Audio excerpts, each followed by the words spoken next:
प्यारे बच्चों, ਅੱਜ ਆਪਾਂ 8ਵੀਂ ਕਲਾਸ ਦਾ ਪਾਠ 9ਵਾਂ ਇਤਿਹਾਸ ਦਾ ਕਿੱਥੇ ਕਦੋਂ ਅਤੇ ਕਿਵੇਂ ਪੜ੍ਹਨ ਜਾ ਰਹੇ ਹਾਂ। ਆਧੁਨਿਕ ਕਾਲ ਦੀ ਗੱਲ ਕਰਾਂਗੇ। ਪਹਿਲਾਂ ਆਪਾਂ ਆਧੁਨਿਕ ਕਾਲ ਤੇ ਇੱਕ ਝਾਤ ਅਤੀਤ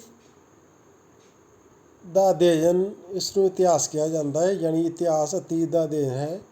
ਇਤਿਹਾਸਕਾਰਾਂ ਨੇ ਸੰਸਾਰ ਦੇ ਇਤਿਹਾਸ ਨੂੰ 3 ਕਾਲਾਂ ਪ੍ਰਾਚੀਨ, ਮੱਧਕਾਲੀਨ ਅਤੇ ਆਧੁਨਿਕ ਕਾਲ ਵਿੱਚ ਵੰਡਿਆ ਹੈ। ਪਰੰਤੂ ਇਹਨਾਂ ਕਾਲਾਂ ਦੇ ਸ਼ੁਰੂ ਹੋਣ ਦਾ ਸਮਾਂ ਸੰਸਾਰ ਦੇ ਵੱਖ-ਵੱਖ ਭਾਗਾਂ ਵਿੱਚ ਇੱਕੋ ਜਿਹਾ ਨਹੀਂ ਹੈ।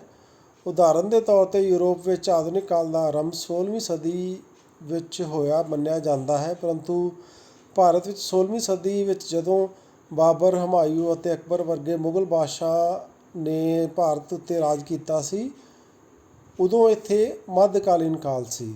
ਸੰਸਾਰ ਦੇ ਜਿਹੜੇ ਦੇਸ਼ਾਂ ਨੇ ਬਹੁਤ ਤੇਜ਼ ਰਫ਼ਤਾਰ ਨਾਲ ਤਰੱਕੀ ਕੀਤੀ ਸੀ, ਉਹਨਾਂ ਨੇ ਘੱਟ ਰਫ਼ਤਾਰ ਨਾਲ ਤਰੱਕੀ ਕਰਨ ਵਾਲੇ ਦੇਸ਼ਾਂ ਨਾਲੋਂ ਪਹਿਲਾਂ ਆਧੁਨਿਕਤਾ ਦਾ ਆਰੰਭ ਦੇਖਿਆ। ਤਾਂ ਬੱਚਿਓ, ਇਹ ਆਪਾਂ ਦੇਖ ਸਕਦੇ ਹਾਂ। ਅਕਬਰ ਦੀ ਫੋਟੋ ਇਹਦੇ 'ਚ ਹੈਗੀ ਹੈ, ਹੁਮਾਯੂੰ ਦੀ ਫੋਟੋ ਆ ਅਤੇ ਬਾਬਰ ਦੀ ਫੋਟੋ ਆ। ਇਹ ਮੁਗਲ ਬਾਦਸ਼ਾਹ ਨੇ ਜਿਨ੍ਹਾਂ ਨੇ ਭਾਰਤ 'ਤੇ ਰਾਜ ਕੀਤਾ ਸੀ।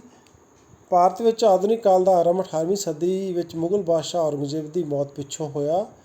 ਇਸ ਸਮੇਂ ਦੌਰਾਨ ਬਹੁਤ ਸਾਰੀਆਂ ਪੁਰਾਣੀਆਂ ਸ਼ਕਤੀਆਂ ਕਮਜ਼ੋਰ ਹੋਣ ਲੱਗ ਪਈਆਂ ਅਤੇ ਉਹਨਾਂ ਦੀ ਥਾਂ ਬਹੁਤ ਸਾਰੀਆਂ ਨਵੀਆਂ ਸ਼ਕਤੀਆਂ ਜਿਵੇਂ ਮਰਾਠੇ, ਸਿੱਖ, ਰੋਹਿਲੇ, ਪਠਾਨ ਅਤੇ ਰਾਜਪੂਤ ਆਦਿ ਦਾ ਉਭਾਰ ਹੋਇਆ। ਤਾਂ ਤੁਸੀਂ ਦੇਖ ਸਕਦੇ ਹੋ, ਇਹ ਔਰੰਗਜ਼ੇਬ ਆ। ਇਹਨਾਂ ਦੇ ਆਪਸੀ ਝਗੜਿਆਂ ਨੇ ਬਹੁਤ ਸਾਰੀਆਂ ਵਿਦੇਸ਼ੀ ਸ਼ਕਤੀਆਂ ਪੁਰਤਗਾਲੀ, ਡੱਚ, ਅੰਗਰੇਜ਼ਾਂ ਅਤੇ ਫਰਾਂਸੀਸੀਆਂ ਨੂੰ ਭਾਰਤ ਵਿੱਚ ਆਪਣੀ ਸਰਵਉੱਚਤਾ ਅਤੇ ਸਾਮਰਾਜ ਸਥਾਪਿਤ ਕਰਨ ਲਈ ਸੱਦਾ ਦਿੱਤਾ। ਭਾਰਤ ਵਿੱਚ ਇਹਨਾਂ ਯੂਰਪੀਅਨ ਸ਼ਕਤੀਆਂ ਦੇ ਆਉਣ ਨਾਲ ਆਧੁਨਿਕ ਕਾਲ ਦਾ ਆਰੰਭ ਹੋਇਆ। ਤਾਂ ਤੁਸੀਂ ਦੇਖ ਸਕਦੇ ਹੋ ਬੱਚਿਓ, ਪਹਿਲੀ ਫੋਟੋ ਵਾਸਕੋ ਡੀ ਗਾਮਾ ਦੀ ਹੈ, ਜਿਹਨੇ ਸਭ ਤੋਂ ਪਹਿਲਾਂ ਭਾਰਤ ਦੀ ਖੋਜ ਕੀਤੀ ਸੀਗੀ। ਇਸ ਤਰ੍ਹਾਂ ਫਿਰ ਉਹ ਜਿੰਨੇ ਵੀ ਬ੍ਰਿਟਿਸ਼, ਫਰਾਂਸੀਸੀ, ਡੱਚ ਆਏ ਆ ਅਤੇ ਉਹਨਾਂ ਨੇ ਜਿਹੜੇ ਆ ਰਾਜਿਆਂ ਦੇ ਨਾਲ ਸੰਬੰਧ ਸਥਾਪਿਤ ਕੀਤੇ ਆ। ਪਹਿਲਾਂ ਵਪਾਰ ਕੀਤਾ, ਫਿਰ ਉਹਨਾਂ ਨੇ ਕਬਜ਼ਾ ਕੀਤਾ। ਇਸ ਲਈ ਯੂਰਪ ਵਿੱਚ ਆਧੁਨਿਕ ਕਾਲ ਦਾ ਆਰੰਭ 16ਵੀਂ ਸਦੀ ਵਿੱਚ ਹੋਇਆ, ਜਦ ਕਿ ਭਾਰਤ ਵਿੱਚ ਇਸ ਦਾ ਆਰੰਭ 18ਵੀਂ ਸਦੀ ਵਿੱਚ ਹੋਇਆ ਸੀ। ਉਸ ਸਮੇਂ ਵਿਦੇਸ਼ੀ ਸਮਾਜਾਂ ਨਾਲੋਂ ਭਾਰਤੀ ਸਮਾਜ ਵਿੱਚ ਬਹੁਤ ਸਾਰੀਆਂ ਬੁਰਾਈਆਂ ਪ੍ਰਚਲਿਤ ਸੀ, ਜਿਨ੍ਹਾਂ ਨੂੰ ਖਤਮ ਕਰਨ ਲਈ ਭਾਰਤੀ ਸਮਾਜ ਸੁਧਾਰਕਾਂ ਨੇ ਬਹੁਤ ਯਤਨ ਕੀਤੇ। ਉਸ ਸਮੇਂ ਆਰਥਿਕ ਖੇਤਰ ਵਿੱਚ ਵੀ ਬਹੁਤ ਸਾਰੀਆਂ ਕਮੀਆਂ ਸਨ। ਇਸ ਲਈ ਭਾਰਤੀ ਸ਼ਾਸਨ ਪ੍ਰਬੰਧਕਾਂ ਅਤੇ ਅਰਥਸ਼ਾਸਤਰੀਆਂ ਨੇ ਖੇਤੀ, ਵਪਾਰ ਅਤੇ ਉਦਯੋਗਾਂ ਵੱਲ ਵਿਸ਼ੇਸ਼ ਧਿਆਨ ਦਿੱਤਾ। ਉਸ ਸਮੇਂ ਭਾਰਤ ਵਿੱਚ ਬਹੁਤ ਸਾਰੇ ਸਕੂਲ ਅਤੇ ਕਾਲਜ ਸਥਾਪਿਤ ਕੀਤੇ ਗਏ, ਜਿੱਥੇ ਪੂਰਬੀ ਭਾਸ਼ਾਵਾਂ ਦੇ ਨਾਲ-ਨਾਲ ਕਈ ਵਿਦੇਸ਼ੀ ਭਾਸ਼ਾਵਾਂ ਵੀ ਸਿਖਾਈਆਂ ਜਾਂਦੀਆਂ ਸਨ। ਪੱਛਮੀ ਸਿੱਖਿਆ ਅਤੇ ਸਾਹਿਤ ਦੇ ਨਾਲ-ਨਾਲ ਪੱਛਮੀ ਵਿਚਾਰਾਂ ਨੇ ਵੀ ਭਾਰਤੀਆਂ ਨੂੰ ਜਾਗਰਿਤ ਕੀਤਾ। ਇਸ ਤਰ੍ਹਾਂ ਭਾਰਤ ਵਿੱਚ ਆਧੁਨਿਕ ਕਾਲ ਦਾ ਆਰੰਭ ਹੋਇਆ। ਜਿਉਂ ਹੀ ਭਾਰਤ ਦੇ ਲੋਕਾਂ ਨੇ ਵਿਦੇਸ਼ੀ ਸੱਭਿਆਚਾਰ, ਇਤਿਹਾਸ ਅਤੇ ਦਰਸ਼ਨ ਸ਼ਾਸਤਰ ਬਾਰੇ ਜਾਣਕਾਰੀ ਪ੍ਰਾਪਤ ਕੀਤੀ, ਤਾਂ ਉਹਨਾਂ ਵਿੱਚ ਆਜ਼ਾਦੀ, ਬਰਾਬਰੀ ਅਤੇ ਭਾਈਚਾਰੇ ਦੀ ਭਾਵਨਾ ਪੈਦਾ ਹੋਈ। ਹੁਣ ਭਾਰਤੀ ਲੋਕ ਆਪਣੇ ਦੇਸ਼ ਵਿੱਚ ਅੰਗਰੇਜ਼ੀ ਰਾਜ ਅਤੇ ਆਪਣੀ ਮਾਤ ਭੂਮੀ ਦੇ ਸ਼ੋਸ਼ਣ ਕਰਨ ਨੂੰ ਕਿਵੇਂ ਸਹਿਣ ਕਰ ਸਕਦੇ ਸਨ। ਇਸ ਲਈ ਉਹਨਾਂ ਨੇ ਅੰਗਰੇਜ਼ੀ ਰਾਜ ਵਿਰੁੱਧ ਰਾਸ਼ਟਰੀ ਅੰਦੋਲਨ ਸ਼ੁਰੂ ਕਰ ਦਿੱਤਾ ਅਤੇ 1947 ਵਿੱਚ ਭਾਰਤ ਨੂੰ ਆਜ਼ਾਦੀ ਪ੍ਰਾਪਤ ਹੋਈ। ਤਾਂ ਬੱਚਿਓ, ਫੋਟੋ ਜਵਾਹਰ ਲਾਲ ਨਹਿਰੂ ਜੀ ਨੇ, ਅੱਗੇ ਲੋਕ ਖੜ੍ਹੇ ਆ ਅਤੇ ਉਦੋਂ ਦੀ ਫੋਟੋ ਹੈ ਜਿਸ ਵੇਲੇ ਭਾਰਤ 1947 ਵਿੱਚ 15 ਅਗਸਤ 1947 ਨੂੰ ਆਜ਼ਾਦ ਹੋਇਆ ਸੀ। ਭਾਰਤ ਦੇ ਆਜ਼ਾਦ ਹੋਣ ਮਗਰੋਂ ਇਸ ਦੇ ਪੁਨਰਗਠਨ ਅਤੇ ਇਸ ਦੀ ਅਰਥ ਵਿਵਸਥਾ ਨੂੰ ਮੁੜ ਸਥਾਪਿਤ ਕਰਨ ਦਾ ਕੰਮ ਸ਼ੁਰੂ ਹੋਇਆ। ਭਾਰਤ ਨੇ ਲਗਭਗ 65-66 ਸਾਲ ਕੋਸ਼ਿਸ਼ਾਂ ਅਤੇ ਲਗਾਤਾਰ ਤਰੱਕੀ ਕਰਨ ਤੋਂ ਬਾਅਦ ਸੰਸਾਰ ਦੇ ਮਹਾਨ ਦੇਸ਼ਾਂ ਵਿੱਚ ਆਪਣਾ ਸਥਾਨ ਕਾਇਮ ਕੀਤਾ। ਇਸ ਤਰ੍ਹਾਂ ਭਾਰਤੀ ਆਧੁਨਿਕ ਯੁੱਗ ਕਈ ਤਰ੍ਹਾਂ ਦੇ ਤਣਾਅ, ਦਬਾਅ ਅਤੇ ਚੁਣੌਤੀਆਂ ਨਾਲ ਭਰਪੂਰ ਸੀ, ਪਰੰਤੂ ਅਜੇ ਵੀ ਅਸੀਂ ਭਾਰਤੀ ਲੋਕ ਹੌਲੀ-ਹੌਲੀ ਉੱਨਤ ਅਤੇ ਖੁਸ਼ਹਾਲ ਹੋਣ ਦੀ ਕੋਸ਼ਿਸ਼ ਕਰ ਰਹੇ ਹਾਂ। ਆਧੁਨਿਕ ਕਾਲ ਦੌਰਾਨ ਪ੍ਰਮੁੱਖ ਪ੍ਰਗਤੀਆਂ। ਭਾਰਤੀ ਇਤਿਹਾਸ ਵਿੱਚ 18ਵੀਂ ਸਦੀ ਦੇ ਕਾਲ ਨੂੰ ਹਨੇਰ ਯੁੱਗ ਸਮਝਿਆ ਜਾਂਦਾ ਹੈ, ਕਿਉਂਕਿ ਇਸ ਕਾਲ ਵਿੱਚ ਮੁਗਲ ਸਾਮਰਾਜ ਦੇ ਪਤਨ ਤੋਂ ਬਾਅਦ ਨਾ ਕੇਵਲ ਸਥਾਨਕ ਤਾਕਤਾਂ ਦੁਆਰਾ, ਸਗੋਂ ਸਥਾਨਕ ਅਤੇ ਵਿਦੇਸ਼ੀ ਤਾਕਤਾਂ ਵਿਚਕਾਰ ਵੀ ਆਪਣੀ ਸਰਵਉੱਚਤਾ ਸਥਾਪਿਤ ਕਰਨ ਲਈ ਆਪਸੀ ਸੰਘਰਸ਼ ਸ਼ੁਰੂ ਹੋ ਗਿਆ ਸੀ। ਭਾਰਤ ਵਿੱਚ ਵੱਖ-ਵੱਖ ਭਾਗਾਂ ਵਿੱਚ ਮੁਗਲ ਸਾਮਰਾਜ ਦੀ ਕਮਜ਼ੋਰੀ ਦਾ ਫਾਇਦਾ ਉਠਾ ਕੇ ਹੋਈਆਂ ਬਹੁਤ ਸਾਰੀਆਂ ਰਿਆਸਤਾਂ ਆਜ਼ਾਦ ਹੋ ਗਈਆਂ। 1724 ਈਸਵੀ ਵਿੱਚ ਸਭ ਤੋਂ ਪਹਿਲਾਂ ਨਿਜ਼ਾਮੁਲ ਹਕ ਨੇ ਹੈਦਰਾਬਾਦ ਸੁਤੰਤਰ ਰਾਜ ਦੀ ਨੀਂਹ ਰੱਖੀ। ਉਸ ਤੋਂ ਪਿੱਛੋਂ ਮੁਰਸ਼ਿਦ ਕੁਲੀ ਖਾਂ ਅਤੇ ਅਲੀ ਵਰਦੀ ਖਾਂ ਨੇ ਬੰਗਾਲ ਰਾਜ ਨੂੰ ਸੁਤੰਤਰ ਕੀਤਾ। 1739 ਈਸਵੀ ਵਿੱਚ ਸਆਦਤ ਖਾਨ ਨੇ ਅਵਧ ਨੂੰ ਇੱਕ ਸੁਤੰਤਰ ਰਾਜ ਬਣਾਇਆ। ਦੱਖਣ ਵਿੱਚ ਮੈਸੂਰ ਸੁਤੰਤਰ ਰਾਜ ਦੀ ਸਥਾਪਨਾ ਹੋਈ, ਜਿਸ ਦਾ ਸ਼ਾਸਕ ਹੈਦਰ ਅਲੀ, ਉਸ ਤੋਂ ਬਾਅਦ ਉਸ ਦਾ ਪੁੱਤਰ ਟੀਪੂ ਸੁਲਤਾਨ ਸੀ। ਮਰਾਠਿਆਂ ਨੇ ਪੇਸ਼ਵਿਆਂ ਦੀ ਅਗਵਾਈ ਹੇਠ ਮੁਗਲਾਂ ਦੇ ਇਲਾਕਿਆਂ 'ਤੇ ਹਮਲਾ ਕਰ ਦਿੱਤਾ। ਅਤੇ ਤੁਸੀਂ ਬੱਚੇ ਫੋਟੋ ਦੇਖ ਸਕਦੇ ਨਿਜ਼ਾਮੁਲ ਹਲਕ, ਜਿਸ ਦੀ ਆਪਾਂ ਪਿੱਛੇ ਗੱਲ ਕੀਤੀ ਸੀ। ਯੂਰਪੀਅਨ ਸ਼ਕਤੀਆਂ ਪੁਰਤਗਾਲੀ, ਡੱਚ ਅਤੇ ਫਰਾਂਸੀਸੀ ਅੰਗਰੇਜ਼ਾਂ ਨੇ ਭਾਰਤ ਵਿੱਚ ਆਪਣਾ ਸਾਮਰਾਜ ਸਥਾਪਿਤ ਕਰਨ ਦੀਆਂ ਕੋਸ਼ਿਸ਼ਾਂ ਕੀਤੀਆਂ। ਇਸ ਕਰਕੇ ਅੰਗਰੇਜ਼ਾਂ ਅਤੇ ਫਰਾਂਸੀਸੀਆਂ ਵਿਚਕਾਰ 1744 ਈਸਵੀ ਤੋਂ 1763 ਈਸਵੀ ਤੱਕ ਕਰਨਾਟਕ ਦੇ 3 ਯੁੱਧ ਹੋਏ, ਜਿਨ੍ਹਾਂ ਵਿੱਚ ਅੰਗਰੇਜ਼ਾਂ ਨੂੰ ਜਿੱਤ ਪ੍ਰਾਪਤ ਹੋਈ। ਮੁਗਲ ਸਾਮਰਾਜ ਦੇ ਪਤਨ ਪਿੱਛੋਂ ਅੰਗਰੇਜ਼ਾਂ ਨੇ ਭਾਰਤੀ ਵਪਾਰ ਉੱਤੇ ਅਧਿਕਾਰ ਕਰ ਲਿਆ। ਇਸ ਕਰਕੇ ਭਾਰਤੀ ਕਲਾ ਅਤੇ ਸ਼ਿਲਪਕਾਰ ਤਬਾਹ ਹੋ ਗਏ। ਆਧੁਨਿਕ ਭਾਰਤੀ ਇਤਿਹਾਸ ਦੇ ਪ੍ਰਮੁੱਖ ਸਰੋਤ। ਇਤਿਹਾਸ ਤੱਥਾਂ ਉੱਤੇ ਆਧਾਰਿਤ ਹੈ, ਇਸ ਲਈ ਇਸ ਦੀ ਰਚਨਾ ਕਰਨ ਲਈ ਇਤਿਹਾਸਕਾਰਾਂ ਨੇ ਵੱਖ-ਵੱਖ ਇਤਿਹਾਸਿਕ ਸਰੋਤਾਂ 'ਤੇ ਨਿਰਭਰ ਹੋਣਾ ਪੈਂਦਾ ਹੈ। ਇਸ ਕਰਕੇ ਆਧੁਨਿਕ ਭਾਰਤੀ ਇਤਿਹਾਸ ਬਾਰੇ ਜਾਣਕਾਰੀ ਪ੍ਰਾਪਤ ਕਰਨ ਲਈ ਬਹੁਤ ਸਾਰੇ ਸਰੋਤ ਹਨ, ਜਿਨ੍ਹਾਂ ਤੋਂ ਪ੍ਰਮੁੱਖ ਸਰੋਤ ਅੱਗੇ ਲਿਖੇ ਹਨ। ਪਹਿਲਾ ਹੈ ਜੀ ਪੁਸਤਕਾਂ। ਆਧੁਨਿਕ ਕਾਲ ਵਿੱਚ ਛਾਪੇਖਾਨੇ ਦੀ ਖੋਜ ਕਰਨ ਨਾਲ ਭਾਰਤੀ ਭਾਸ਼ਾਵਾਂ ਅਤੇ ਅੰਗਰੇਜ਼ੀ ਭਾਸ਼ਾਵਾਂ ਵਿੱਚ ਬਹੁਤ ਸਾਰੀਆਂ ਪੁਸਤਕਾਂ ਛਾਪੀਆਂ ਗਈਆਂ ਸਨ, ਜਿਨ੍ਹਾਂ ਦਾ ਅਧਿਐਨ ਕਰਨ ਨਾਲ ਸਾਨੂੰ ਸਾਹਿਤ, ਕਲਾ, ਵਿਗਿਆਨ, ਇਤਿਹਾਸ ਅਤੇ ਸੰਗੀਤ ਆਦਿ ਖੇਤਰਾਂ ਵਿੱਚ ਕੀਤੀ ਜਾਣ ਵਾਲੀ ਤਰੱਕੀ ਬਾਰੇ ਜਾਣਕਾਰੀ ਮਿਲਦੀ ਹੈ। ਅਤੇ ਵਿੱਚੋਂ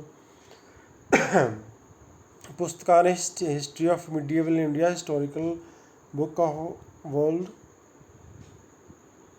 ਦੂਸਰਾ ਹੈਗਾ ਸਰਕਾਰੀ ਦਸਤਾਵੇਜ਼। ਸਰਕਾਰੀ ਦਸਤਾਵੇਜ਼ ਇਤਿਹਾਸ ਦਾ ਇੱਕ ਹੋਰ ਮਹੱਤਵਪੂਰਨ ਸਰੋਤ ਹਨ, ਜਿਨ੍ਹਾਂ ਦਾ ਅਧਿਐਨ ਕਰਨ ਨਾਲ ਸਾਨੂੰ ਵੱਖ-ਵੱਖ ਭਾਰਤੀ ਤਾਕਤਾਂ ਅਤੇ ਵਿਦੇਸ਼ੀ ਤਾਕਤਾਂ ਦੇ ਆਪਸੀ ਵਿਵਹਾਰ ਅਤੇ ਕਿਸ ਤਰ੍ਹਾਂ ਅੰਗਰੇਜ਼ਾਂ ਨੇ ਭਾਰਤੀ ਤਾਕਤਾਂ ਨੂੰ ਆਪਣੇ ਅਧੀਨ ਕੀਤਾ ਬਾਰੇ ਜਾਣਕਾਰੀ ਮਿਲਦੀ ਹੈ।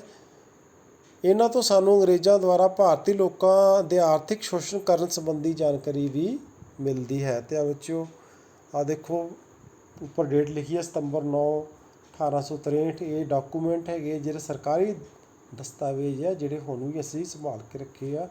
ਦੂਜਾ ਜਿਹੜਾ ਕਸਤੂਰਬਾਈ ਲਾਲ ਬਾਈ ਅਹਿਮਦਾਬਾਦ ਬਾਰੇ ਲਿਖਿਆ ਹੈ, ਇਹਦੀ ਵੀ ਤਰੀਕ ਤੁਸੀਂ ਦੇਖੋ 1/8/66 ਤੋਂ ਲੈ ਕੇ 3/6/67 ਦੀ ਤਰੀਕ ਇੱਥੇ ਪਈ ਹੋਈ ਹੈ। ਤੀਸਰਾ ਹੈ ਜੀ ਅਖਬਾਰਾਂ, ਮੈਗਜ਼ੀਨ ਅਤੇ ਰਸਾਲੇ। ਪੁਸਤਕਾਂ ਅਤੇ ਸਰਕਾਰੀ ਦਸਤਾਵੇਜ਼ ਵਾਂਗ ਵੱਖ-ਵੱਖ ਭਾਸ਼ਾਵਾਂ ਵਿੱਚ ਛਾਪੇ ਜਾਣ ਵਾਲੀਆਂ ਅਖਬਾਰਾਂ, ਮੈਗਜ਼ੀਨ ਅਤੇ ਰਸਾਲਿਆਂ ਆਦਿ ਤੋਂ ਵੀ ਸਾਨੂੰ ਭਾਰਤ ਦੇ ਆਧੁਨਿਕ ਕਾਲ ਬਾਰੇ ਜਾਣਕਾਰੀ ਪ੍ਰਾਪਤ ਹੁੰਦੀ ਹੈ। ਉਹਨਾਂ ਵਿੱਚੋਂ ਕੁਝ ਅਖਬਾਰ ਜਿਵੇਂ ਕਿ the Tribune, the Times of India ਆਦਿ ਅੱਜ ਵੀ ਛਾਪੇ ਜਾਂਦੇ ਹਨ। ਦੇਖੋ ਫੋਟੋਆਂ ਇਹ ਕਿੰਨੀਆਂ ਅਖਬਾਰਾਂ ਹੈਗੀਆਂ, ਇਹਨਾਂ 'ਚੋਂ ਕਈ ਅਖਬਾਰਾਂ ਹੁਣ ਵੀ ਛਾਪੀ ਜਾਂਦੀਆਂ, ਕੇਸਰੀ, ਯੰਗ ਇੰਡੀਆ, ਕਈ ਹੈਰਾਲਡ, ਇਹ ਸਾਰੀਆਂ ਜਿਹੜੀਆਂ ਇਹਨਾਂ ਤੋਂ ਸਾਨੂੰ ਬਹੁਤ ਸਾਰੀਆਂ ਜਾਣਕਾਰੀਆਂ ਮਿਲੀਆਂ। ਇਤਿਹਾਸਿਕ ਸਰੋਤ ਚੌਥਾ ਹੈ ਇਤਿਹਾਸਿਕ ਇਮਾਰਤਾਂ। ਇਤਿਹਾਸਿਕ ਇਮਾਰਤਾਂ ਵੀ ਆਧੁਨਿਕ ਭਾਰਤੀ ਇਤਿਹਾਸ ਦਾ ਮਹੱਤਵਪੂਰਨ ਸਰੋਤ ਹਨ। ਅਸੀਂ ਅੱਜ ਵੀ ਭਾਰਤ ਵਿੱਚ ਅਜਿਹੀਆਂ ਕਈ ਇਤਿਹਾਸਿਕ ਇਮਾਰਤਾਂ ਵੇਖ ਸਕਦੇ ਹਨ, ਜਿਵੇਂ ਕਿ ਇੰਡੀਆ ਗੇਟ, ਕੇਂਦਰੀ ਸਕੱਤਰੇਤ, ਰਾਸ਼ਟਰਪਤੀ ਭਵਨ, ਸੰਸਦ ਭਵਨ, ਬਿਰਲਾ ਹਾਊਸ ਆਦਿ। ਇਹ ਸਾਰੇ ਸਾਨੂੰ ਭਾਰਤ ਦੀ ਭਵਨ ਉਸਾਰੀ ਕਲਾ ਦੇ ਵੱਖ ਪਹਿਲੂਆਂ ਬਾਰੇ ਜਾਣਕਾਰੀ ਦਿੰਦੇ ਆ। ਅਤੇ ਇਹ ਸਾਰੇ ਇਤਿਹਾਸਿਕ ਇਮਾਰਤਾਂ ਹੈ ਜਿਹੜੀਆਂ ਹੁਣ ਵੀ ਅਸੀਂ ਸੰਭਾਲ ਕੇ ਰੱਖੀਆਂ ਹੋਈਆਂ। ਤੁਸੀਂ ਬੱਚਿਓ ਦੇਖ ਲਓ ਫੋਟੋਆਂ, ਇੰਡੀਆ ਗੇਟ ਦੀ ਆ, ਕੁਤਬ ਮੀਨਾਰ ਦੀ ਆ, ਲਾਲ ਕਿਲ੍ਹਾ ਦੀ ਆ, ਤਾਜ ਮਹਿਲ ਦੀ ਆ। ਇਹ ਸਾਰੀਆਂ ਤਸਵੀਰਾਂ ਜਿਹੜੀਆਂ ਹੈਗੀਆਂ ਸਾਡੀਆਂ ਇਤਿਹਾਸਿਕ ਇਮਾਰਤਾਂ ਦੀਆਂ। ਚਿੱਤਰਕਲਾ ਅਤੇ ਬੁੱਤ ਕਲਾ। ਬਹੁਤ ਸਾਰੇ ਬੁੱਤ ਅਤੇ ਚਿੱਤਰ ਵੀ ਮਹੱਤਵਪੂਰਨ ਇਤਿਹਾਸਿਕ ਸਰੋਤ ਹਨ। ਇਹ ਸਾਨੂੰ ਰਾਸ਼ਟਰੀ ਨੇਤਾਵਾਂ, ਮਹਾਨ ਇਤਿਹਾਸਿਕ ਸ਼ਖਸੀਅਤਾਂ ਬਾਰੇ ਜਾਣਕਾਰੀਆਂ ਦਿੰਦੇ ਹਨ। ਦੇਖੋ ਤੁਸੀਂ ਆ ਮਹਾਤਮਾ ਬੁੱਧ ਦੀ ਫੋਟੋ ਆ, ਅੱਗੇ ਹੋਰ ਅਜੰਤਾ ਅਲੋਰਾ ਗੁਫਾਵਾਂ ਦੀਆਂ ਤਸਵੀਰਾਂ ਆ, ਪੇਂਟਿੰਗ ਹੈਗੀਆਂ ਜਿਹੜੀਆਂ ਪੁਰਾਣੀਆਂ ਸਾਨੂੰ ਮਿਲੀਆਂ ਆ। ਯਾਦ ਰੱਖਣਯੋਗ ਗੱਲਾਂ ਜਿਹੜੀਆਂ ਇਸ ਪਾਠ ਦੇ ਵਿੱਚੋਂ ਸਾਨੂੰ ਰੱਖਣੀਆਂ ਚਾਹੀਦੀਆਂ ਕੀ ਹੈਗੀਆਂ। ਪਹਿਲਾ ਆ ਭਾਰਤੀ ਇਤਿਹਾਸ ਨੂੰ 3 ਪ੍ਰਮੁੱਖ ਕਾਲਾਂ, ਪ੍ਰਾਚੀਨ, ਮੱਧਕਾਲੀਨ ਅਤੇ ਆਧੁਨਿਕ ਕਾਲ ਵਿੱਚ ਵੰਡਿਆ ਗਿਆ ਹੈ। ਠੀਕ ਹੈ, ਇਹ ਯਾਦ ਰੱਖਣ ਵਾਲੀ ਗੱਲ ਪਹਿਲੀ ਹੈਗੀ ਹੈ ਵੀ 3 ਕਾਲ ਆ। ਦੂਸਰਾ ਆ ਭਾਰਤ ਵਿੱਚ ਆਧੁਨਿਕ ਕਾਲ ਦਾ ਆਰੰਭ 18ਵੀਂ ਸਦੀ ਵਿੱਚ ਮੁਗਲ ਬਾਦਸ਼ਾਹ ਔਰੰਗਜ਼ੇਬ ਦੀ ਮੌਤ ਤੋਂ ਪਿੱਛੋਂ ਹੋਇਆ। ਤੀਸਰਾ, ਯੂਰਪ ਵਿੱਚ ਆਧੁਨਿਕ ਕਾਲ ਦਾ ਆਰੰਭ 16ਵੀਂ ਸਦੀ ਵਿੱਚ ਹੋਇਆ, ਯਾਨੀ ਆਪਾਂ 200 ਸਾਲ ਯੂਰਪ ਤੋਂ ਪਿੱਛੇ ਚੱਲ ਰਹੇ ਹਾਂ। ਚੌਥਾ 1724 ਈਸਵੀ ਵਿੱਚ ਨਿਜ਼ਾਮੁਲ ਮੁਲਕ ਨੇ ਹੈਦਰਾਬਾਦ ਸੁਤੰਤਰ ਰਾਜ ਦੀ ਨੀਂਹ ਰੱਖੀ। ਪੰਜਵਾਂ 1739 ਈਸਵੀ ਸੁਆਦਤ ਖਾਨ ਨੇ ਅਵਧ ਨੂੰ ਇੱਕ ਸੁਤੰਤਰ ਰਾਜ ਬਣਾਇਆ। ਛੇਵਾਂ ਫਰਾਂਸੀਸੀਆਂ ਅਤੇ ਅੰਗਰੇਜ਼ਾਂ ਦੇ ਵਿਚਕਾਰ 1744 ਈਸਵੀ ਤੋਂ 1763 ਈਸਵੀ ਤੱਕ ਕਰਨਾਟਕ ਵਿੱਚ 3 ਯੁੱਧ ਹੋਏ। ਅੰਗਰੇਜ਼ ਇਹਨਾਂ ਯੁੱਧਾਂ ਵਿੱਚ ਜੇਤੂ ਰਹੇ। ਸੱਤਵਾਂ ਅਤੇ ਆਖਰੀ ਪੁਆਇੰਟ ਆ, ਆਧੁਨਿਕ ਭਾਰਤੀ ਇਤਿਹਾਸ ਦੇ ਪ੍ਰਮੁੱਖ ਸਰੋਤ ਕਿਹੜੇ ਕਿਹੜੇ ਆ? ਪਹਿਲਾ ਪੁਸਤਕਾਂ ਆ, ਸਰਕਾਰੀ ਦਸਤਾਵੇਜ਼ ਆ, ਅਖਬਾਰਾਂ, ਮੈਗਜ਼ੀਨ ਅਤੇ ਰਸਾਲੇ ਆ, ਅਤੇ ਇਤਿਹਾਸਿਕ ਇਮਾਰਤਾਂ। ਯਾਨੀ ਇਹ ਉਹ ਸਰੋਤ ਆ ਜਿਨ੍ਹਾਂ ਤੋਂ ਸਾਨੂੰ ਭਾਰਤ ਦੇ ਇਤਿਹਾਸ ਦੀ ਜਾਣਕਾਰੀ ਮਿਲਦੀ ਹੈ। ਅਤੇ ਇਸ ਤਰ੍ਹਾਂ ਵਿੱਚੋਂ ਇਹ ਸਾਡਾ ਪਾਠ ਸੀ, ਕਿੱਥੇ, ਕਦੋਂ ਅਤੇ ਕਿਵੇਂ, ਯਾਨੀ ਇਤਿਹਾਸ ਦੇ ਬਾਰੇ ਸਾਰੀ ਗੱਲਬਾਤ ਹੈ ਵੀ ਕਿੱਥੋਂ ਅਸੀਂ ਇਤਿਹਾਸ ਜਿਹੜਾ ਭਾਰਤ ਦਾ ਇਹ ਅਸੀਂ ਪ੍ਰਾਪਤ ਕਰ ਸਕਦੇ ਹਾਂ। ਤਾਂ ਸੋ ਬੱਚਿਓ, ਤੁਸੀਂ ਧਿਆਨ ਨਾਲ ਇਸ ਪਾਠ ਨੂੰ ਪੜ੍ਹਨਾ ਵੀ ਆ। ਵੀਡੀਓ ਤੁਹਾਨੂੰ ਦੱਸਦੀ ਹੈ ਸਾਰੀ ਦੀ ਸਾਰੀ, ਤੁਸੀਂ ਧਿਆਨ ਨਾਲ ਦੇਖ ਲਈ ਆ। ਜੇ ਤੁਹਾਨੂੰ ਲੋੜ ਮਹਿਸੂਸ ਹੋਵੇ ਤਾਂ ਇਹਨੂੰ ਦੁਬਾਰਾ ਦੇਖੋ ਅਤੇ ਸਮਝੋ ਕਿਹੜੀਆਂ ਗੱਲਾਂ ਅਤੇ ਕਿਵੇਂ ਕੀ ਕਿਹਾ ਗਿਆ ਹੈ। ਠੀਕ ਹੈ ਬੱਚਿਓ, ਓਕੇ ਜੀ, ਧੰਨਵਾਦ।